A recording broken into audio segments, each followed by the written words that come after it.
Adolf Hitler's Ardennes Offensive, famously known as the Battle of the Bulge, was a significant yet ultimately failed military campaign by Nazi Germany during the latter part of World War II.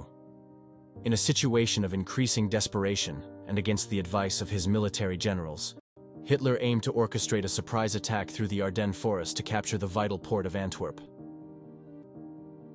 This move was intended to divide the Allied forces and possibly force a negotiated peace on the Western Front.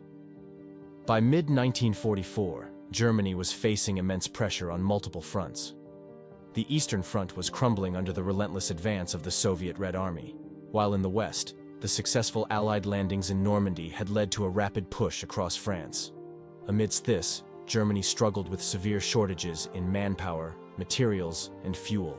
Hitler, however, driven by a blend of overconfidence and desperation, remained fixated on a decisive, offensive maneuver. The concept of the Ardennes Offensive was grounded in Hitler's belief that a single, well-directed blow could change the course of the war. He envisioned his forces swiftly penetrating through the Ardennes, a region deemed unsuitable for rapid armored movement by the Allies, and seizing the vital supply port of Antwerp. This would effectively cut off and encircle the British and American forces. Planning for the operation began in earnest in September 1944. Despite his failing health and the recent assassination attempt against him, Hitler took an active role, working closely with his chief military planner, Alfred Jodl. The plan, initially named Operation Christos, was later dubbed Vaktum Rhein. It was a high-risk strategy that depended heavily on surprise, adverse weather to counter Allied air superiority, and a rapid advance against an unprepared enemy.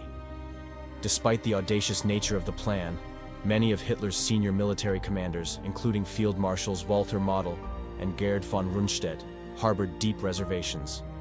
They recognized the plan's unrealistic goals and the army's limited resources.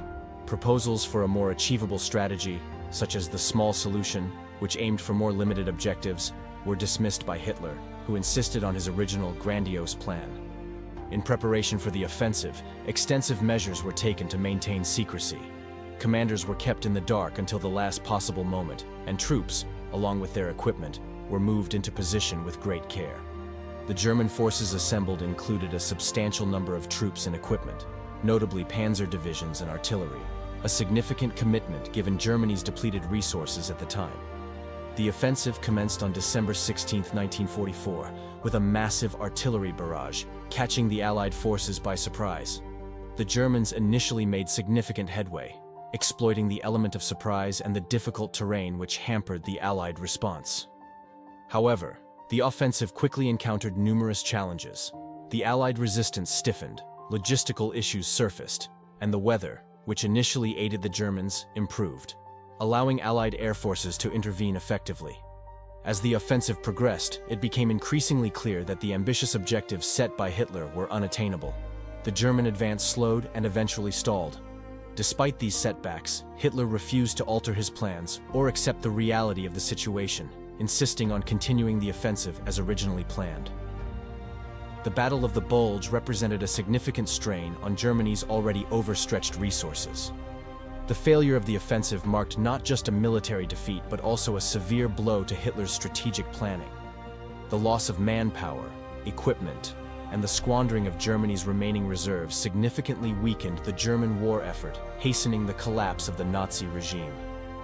In retrospect, the Ardennes Offensive exemplifies Hitler's flawed strategic judgment and his refusal to heed realistic military advice.